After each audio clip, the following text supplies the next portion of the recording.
The difference is the moral compass. Christianity doesn't promote slavery. The closest thing we got was regulating indentured servitude. The Quran, a holy book, promotes and allows slavery. Okay. Then you said astaghfirullah. You said Muhammad sallallahu alaihi wasallam, astaghfirullah, had sex slaves, astaghfirullah. And then you said that he called black people animals or something. All right, let's go one by one. Well, Surah Al Ma'idah, chapter 5, verse 89. Surah Al Mujadila, chapter 58, verse 3. It mandates freeing slaves as an expiation for sins. In chapter 24, verse 33, Surah An-Nur, there's something called the Muqataba system, which the Quran commands masters to grant a contract of freedom to any slave who requests it, and even orders the community to give them money to start their free lives. Now, the absolute hilarious thing you said is that Christianity doesn't promote slavery.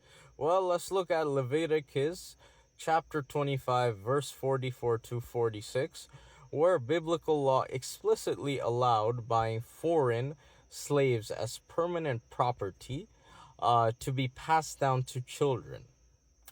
All right, now let's go to the next point that you accused our beloved Prophet Muhammad sallallahu alaihi wasallam, astaghfirullah, of having sex slaves. So firstly, in Surah An-Nur, chapter 24, verse 33, forcing any woman into prostitution or abusive situations is explicitly cursed. Okay. Now you may bring up the case of Maria al-Qibtiyya. I'm sorry if I mispronounced that, but basically she was gifted to the Prophet ﷺ by the ruler of Egypt. He did not treat her as property. He freed her and married her. When she gave birth to his son Ibrahim, her status legally became al-Walad, mother of the child, which guaranteed her automatic freedom upon his death. Now, the other case, Safiya bint Huway, she was captured during war. The Prophet immediately gave her a choice: remain a captive or be freed and married. She chose freedom and marriage, becoming a revered mother of the believers. Okay, now let's go on to the next point, which is the racism.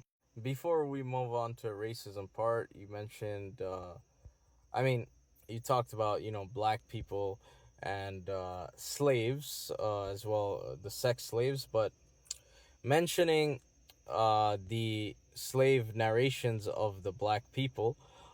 So there's a hadith in Sahih Muslim 1602 and Sunnah Nasa'i 4621. A man pledged allegiance to the Prophet ﷺ to migrate. The Prophet ﷺ did not know the man was a runaway slave. When his non-Muslim master came to claim him, the Prophet ﷺ could not legally or morally steal another person's property under the treaties of the time.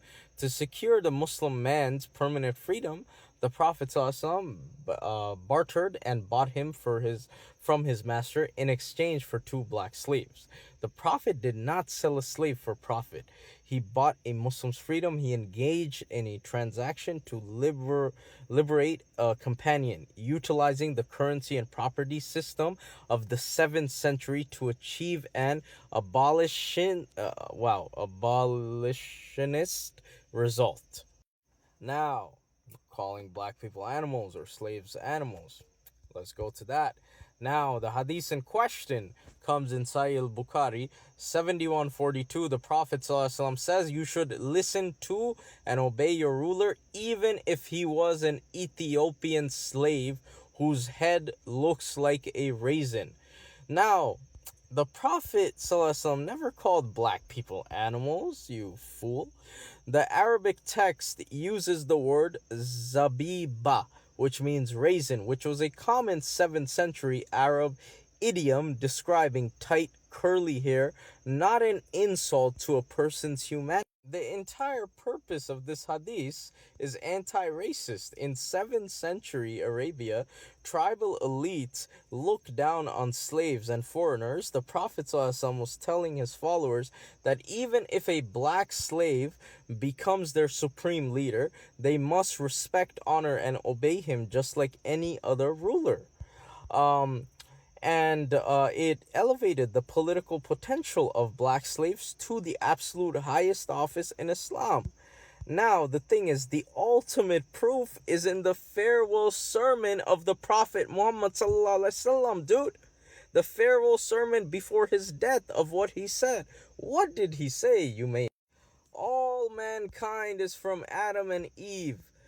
An Arab has no superiority over a non-Arab, nor does a non-Arab have any superiority over an Arab. Also, a white has no superiority over a black, nor does a black have any superiority over a white, except by piety and good action. And where is this recorded in? Musnad Ahmad, 22,978. That's it, brother. Why am I calling you brother? That's it, man. Do better. That's it. I'll catch you guys later. Islam.